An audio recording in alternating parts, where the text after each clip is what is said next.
안녕하세요. 리본카 전여빈입니다. 드디어 팰리세이드 공식 자료가 나왔습니다. 가격표도 나왔고 카탈로그도 정식으로 등장을 했어요. 그런데 이거 출시되기 전에도 가격이 진짜 많이 오르지 않을까 이런 예상을 좀 했었거든요. 근데 시작 가격이 4,300만 원.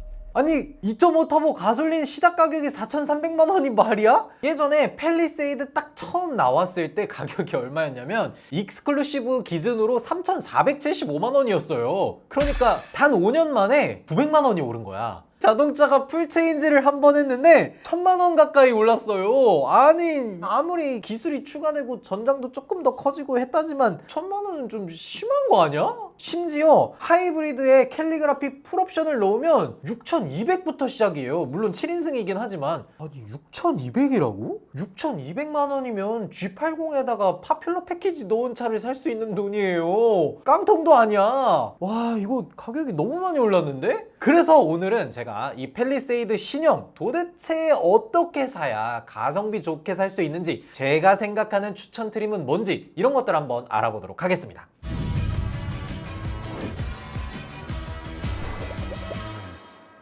일단 오늘 이야기 드릴 것들이 정말 많아서 외관이나 이런 것들 정말 간단하게만 보면요, 기존보다 훨씬 더 과격한 디자인을 사용했죠. 앞부분에서 빈 공간을 거의 찾아볼 수 없을 정도로 빽빽하게 라이트, 그릴, 라이트 이런 식으로 꽉 채워놓은 걸 볼 수가 있어요. 진짜 대형 SUV는 저렇게 생겨야지. 아주 그냥 큼직큼직하고 우람하게 디자인이 과격하게 잘 나온 것 같습니다. 그리고 제가 봤을 때는 예전에 팰리세이드 그 컨셉카라 그래서 2018년 한 11월쯤에 LA 오토쇼에서 공개했던 HDC2라는 차가 있었어요. 그 컨셉카랑 거의 비슷하게 나온 걸 볼 수가 있죠. 뭐 램프가 이렇게 쌓아놓은 블럭 형식으로 이렇게 되어 있다거나 하는 것들도 비슷하게 보여요. 그리고 뒤쪽 램프도 보면 앞에 있던 이 램프를 그냥 위아래로 이렇게 뒤집어서 뒤쪽 램프에다가 넣어놓은 그런 모습도 보이네요. 전반적으로 봤을 때 약간 자동차의 생김새가, 이게 나만 그런 건지 모르겠는데 뒤쪽 D필러랑 윈도우 라인이랑 그 트렁크 몰딩, 파팅 라인 이런 것들이 약간 그 랜드로버 감성이 살짝 묻어나오는 생각이 들어요. 특히나 이 뒤쪽 트렁크 라인이나 이런 게 이거 좀 비슷하긴 한데? 그리고 측면에서는 전장이 5060mm로 조금 더 길어져서 실내 공간도 훨씬 더 여유롭게 세팅이 됐다고 해요. 휠베이스가 70mm 늘어났기 때문에 3열 공간이라든지 트렁크 공간이라든지 이런 것들도 좀 더 늘어났다고 해요. 기존에는 3열 시트에 성인은 거의 못 탔다고 봐야 될 것 같은데, 지금 70mm 정도가 길어졌다 그러면 뭐 성인도 어느 정도 가까운 거리는 앉아서 갈 수 있을 정도로 나오지 않을까, 그런 생각이 들어요. 그리고 대망의 9인승 시트가 들어갑니다. 이거 시트 구성이 333이야. 333.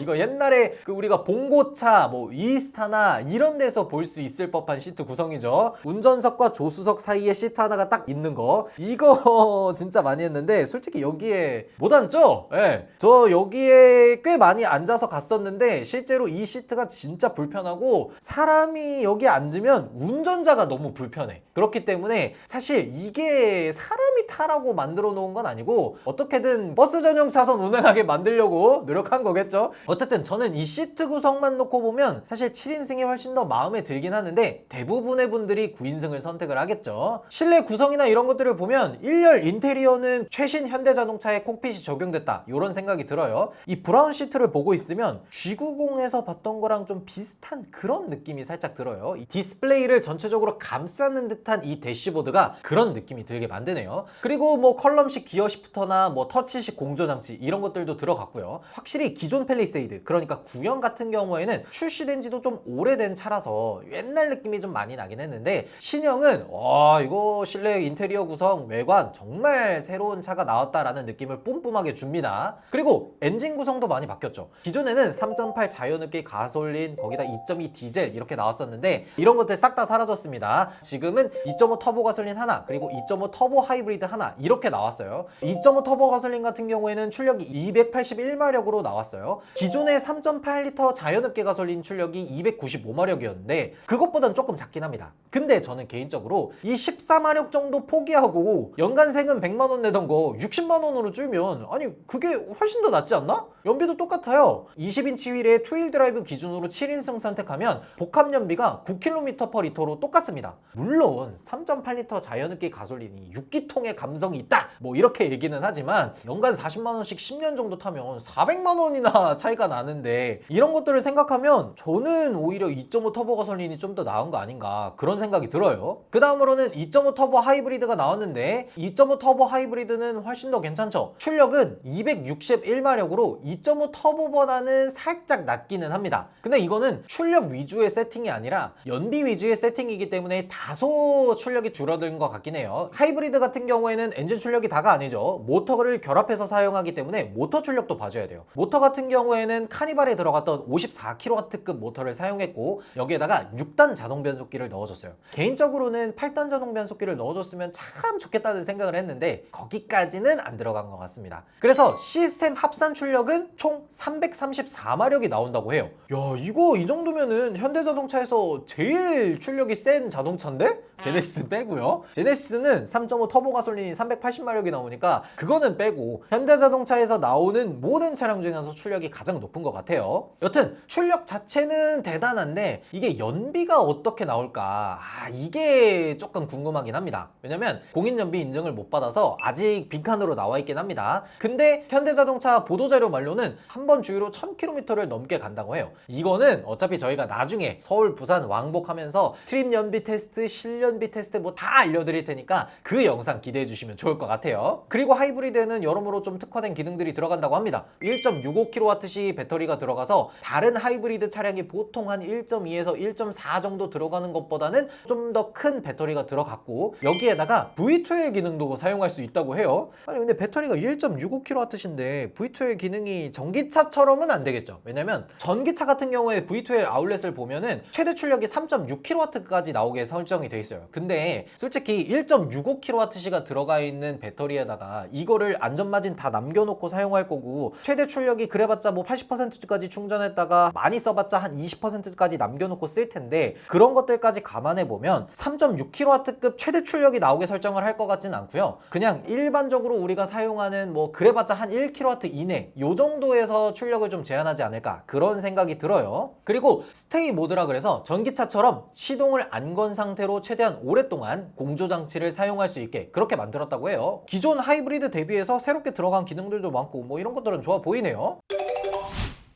자, 그럼 이제 가격표 살펴보기 전에 기준을 말씀드리려고 합니다. 저는 가솔린보단 당연히 하이브리드가 많이 팔릴 거라고 예상하기 때문에 하이브리드 기준으로 해서 견적을 좀 설명드리도록 할게요. 가솔린은 제가 말씀드리는 하이브리드 견적에다가 똑같이 옵션 적용을 해놓고 그대로 그냥 가솔린에다가만 맞춰놓으시면 가성비 있는 견적을 받아보실 수 있을 거예요. 자, 일단 7인승이냐 9인승이냐 선택지는 사실상 답이 결정되어 있습니다. 대부분 9인승으로 뽑으실 것 같긴 해요. 왜 그러냐면 7인승 대비해서 9인승이 뭐 버스 전용 차선을 주행할 수 있다거나 이런 것도 있지만 9인승 자동차는 애초에 정부에서 주는 혜택들이 정말 많습니다. 자동차를 우리가 구입할 때 크게 내야 하는 세금이 세 가지가 있죠. 부가가치세 10%, 자동차세 7%, 개별소비세 5% 이렇게 내야 되는데 일단 9인승 자동차 승용차에게는 개소세 면제 혜택을 받습니다. 예를 들어서 자동차 값이 6천만 원이라고 하면 개소세를 300만 원을 내야 돼요. 근데 이 300만 원이 면제가 되는 겁니다. 이것만 해도 지금 일단 많이 좋죠. 그리고 여러분들이 일반인이 아니라 사업자나 법인 뭐 이런 곳에서 자동차를 뽑는다고 하면 부가가치세 조기 환급 신청을 할 수가 있어요. 자동차 값이 6천만 원이면 600만 원을 환급받는 거예요. 이거 너무 좋은 거잖아. 그래서 많은 법인 또 개인 사업자 이런 분들이 카니발 9인승을 뽑는 겁니다. 심지어 하이브리드라고 하면은 하이브리드 전용 세제 혜택, 취득세 40만 원 할인도 있죠. 물론 이 같은 경우에는 펠리세이드가 2000cc 이상의 엔진과 대형 자동차로 분류되기 때문에 하이브리드 연비가 리터당 13.8km/h 이상을 달성해야만 가능합니다. 카니발이 취득세 면제 혜택을 못 받았었어요. 왜 그러냐면 카니발 크기만 놓고 보면 대형차로 생각이 되기는 하지만 엔진 cc가 2000cc 미만이기 때문에 리터당 연비가 14.3km를 달성을 했었어야 됐어요. 근데 연비가 거기까지는 안 나왔죠. 그렇기 때문에 세제 혜택을 못 받았던 거예요. 왜 제가 9인승 하이브리드를 선택했는지 들어가는지 설명이 됐으니까 가격표 보도록 하겠습니다. 아이 드디어 가격표를 보네. 드디어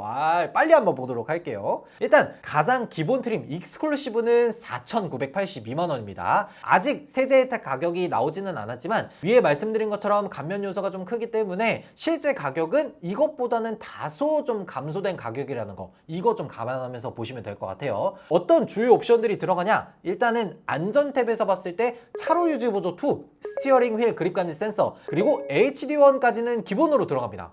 이거 가장 깡통 트림인데도 불구하고 이 정도 옵션을 기본으로 넣어준다? 이게 현대자동차의 새로운 철학과 기조 같은 그런 느낌이 들어요. 요거는 아주 좋아 보여요. 근데 아주 좋다라고 하긴 했는데 시작 가격이 5천만 원인 걸 생각하면 넣어줘야겠죠.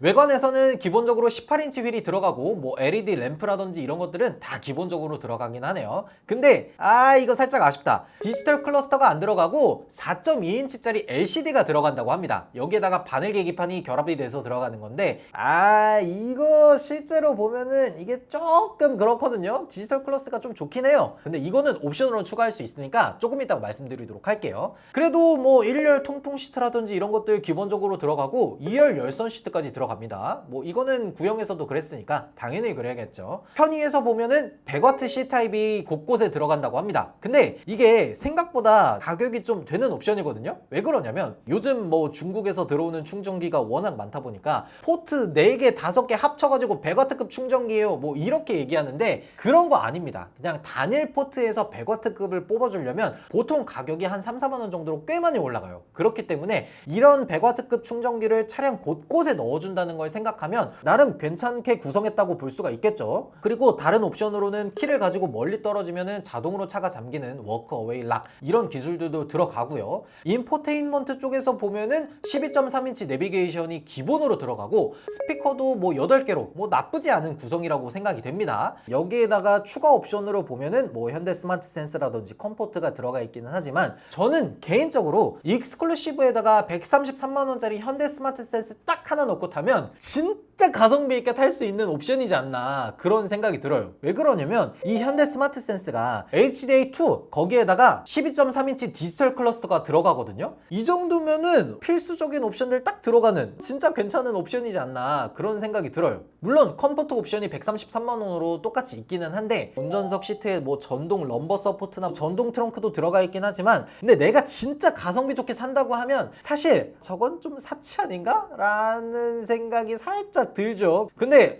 이렇게 물어보시는 분들도 계실 거예요. 야, 팰리세이드 7인승에는 옵션이 140만 원인데 왜 9인승은 133만 원으로 7만 원이나 주는 거야? 라고 물어보실 분들 계실 텐데 이거는 세제 혜택 때문에 어쩔 수 없습니다. 이건 카니발도 다 똑같아요. 다음으로는 프레스티지 기본 가격이 5,536만 원입니다. 여기에다가는 133만 원짜리 현대 스마트 센스 옵션 기본으로 들어가고요. 뭐 HDA2, 뭐 디지털 클러스터 이런 것들 들어가요. 그리고 외관에서는 20인치 휠이 새롭게 적용이 됐습니다. 뭐 실내 내장도 인조 가죽 같은 것들로 훨씬 업그레이드 되기도 하고 이게 생각보다 좀 큰 게 뭐냐면 익스클루시브 같은 경우에는 블랙 색상 원톤으로 딱 하나만 나옵니다. 근데 프레스티지부터는 뭐 블랙도 있고 다크 네이비 도 있고 미디엄 그레이도 있고 이렇게 3가지 중에 하나를 선택할 수 있게 바뀌었고요. 이게 캘리그라피로 올라가게 되면 4가지로 늘어나요. 브라운 색상이 추가됩니다. 그렇기 때문에 실내를 좀 중요하게 생각한다 라고 하는 분들이라면 프레스티지부터 선택하는 게 맞습니다. 사람이 자동차를 타면서 가장 오래 머무르는 곳이 외관보다는 실내잖아요. 실내 인테리어를 오랫동안 볼 텐데 블랙 색상 하나로 되어 있는 것보다는 여러 가지 색상으로 좀 다채롭게 색상을 구성하고 싶다 라고 하면은 프레스티지까지는 기본적으로 올라와야 됩니다. 그리고 프레스티지부터는 133만 원짜리 컴포트 옵션이 기본으로 들어갑니다. 뭐 전동 허리 받침대부터 해서 자세 메모리 시스템 그런 것들도 들어가고요. 여기에다 동승석 전동 시트, 전동 트렁크 이런 것들까지 다 기본으로 들어가요. 그리고 익스클루시브에서는 넣고 싶어도 절대 넣을 수가 없는 서라운드 뷰 모니터 같은 것도 기본으로 포함됩니다. 생각보다 적용되는 옵션들이 좀 많죠. 그리고 짜잘짜잘하게 들어가는 옵션들이 좀 있거든요. 뭐 지문 인증 시스템이니 뭐니 뭐 이런 것들이 추가 추가되다 보니까 익스클루시브 대비 한 550만 원 정도가 오른 게 그렇게 나쁘지는 않다라는 생각이 지금 뭐라고 하는 거야? 아니 5,500만 원짜리 자동차가 나쁘지 않다고 얘기하는 이게 약간 현대자동차 옵션표에 절여진 그런 느낌이 좀 들어요. 여기다가 추가 옵션들을 살짝 살펴보면 컴포트 플러스라고 해서 185만 원짜리가 있는데 운전석 에르고 모션 시트, 뭐 나파 가죽 시트, 뭐 2열 통풍 시트 이런 것들이 들어가고 3열 열선 시트까지 들어가요. 그러니까 시트 관련 옵션이라고 생각하시면 됩니다. 여기에다가 뭐 원격 스마트 주차 보조 66만 원, 좁은 곳에서 주차할 때 차에서 내린 다음에 원격으로 차를 앞뒤로 빼고 넣고 하는 그런 기능이죠. 그리고 플래티넘 171만 원. 플래티넘에는 보스 사운드라 그래서 스피커 14개로 업그레이드 되는 거 들어가고 헤드업 디스플레이도 들어가요. 이게 171만 원입니다.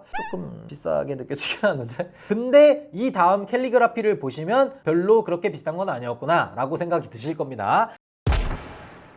시작 가격이 6,186만 원. 제가 현대자동차를 보면서 전기차 빼고 6천만 원이라는 가격을 볼 줄이야. 캘리그라피 트립 역시 대단합니다. 어떤 것들이 들어갔는지 한번 보면 나파 가죽 같은 고급 시트 같은 거 인테리어 색상 4가지로 늘어나고요. 프레스티지에서 선택할 수 있었던 옵션이죠. 뭐 컴포트 플러스, 플래티넘, 운전석 에르고 모션 시트, 2열 통풍 시트, 3열 열선 시트, 헤드업 디스플레이, 보스 사운드 이런 것들이 전부 그냥 들어간다고 보시면 되는 거예요. 사실상 프레스티지에서 선택할 수 있는 옵션 전부 때려놓고 거기에다가 캘리그라피 트림만의 추가 옵션들을 조금 더 넣고 500만 원을 올린 겁니다. 캘리그라피 트림은 예전부터 그랬지만 더 이상 선택할 수 있는 것들이 거의 없을 정도로 다 때려넣은 자동차 트림이다 라고 보시면 되는 거예요. 물론 여기에 선택 옵션이 2가지가 있기는 합니다. 뭐 현대 제뉴인 액세서리라고 하는데 이거는 사실 그냥 취향에 따라서 넣고 빼고 하는 거고 여기에다가 프리뷰 전자제어 서스펜션 하나 123만 원짜리가 있기는 한데 이게 굳이라는 생각이 살짝 들긴 해요. 이게 뭐 승차감을 정말 에어 서스펜션은 가변적으로 확확 이렇게 바꿔주는 그런 거 정도면 진짜 꼭 넣어야겠다라는 생각이 드는데 전자제어 서스펜션이 우리가 생각하는 것만큼 이 승차감을 드라마틱하게 바꿔주는 그런 정도의 옵션은 아니거든요. 그런 것들을 생각하면 이게 굳이 들어가야 되나라는 생각이 살짝 들긴 해요. 마지막으로 공통 선택 옵션을 한번 보면요. 4륜구동 228만 원, 썬루프 85만 원, 빌트인 캠 2 플러스 66만 원인데 아니 잠깐만 이거 빌트인 캠 2 가격이 좀 올랐네? 원래는 이게 한 45만 원 정도 했던 옵션인데 20만 원이 올라 버렸어요. 4륜구동은 뭐 개인의 취향에 따라서 선택을 하겠지만 썬루프나 빌트인 캠 2 정도는 가격이 살짝 올랐다고 하더라도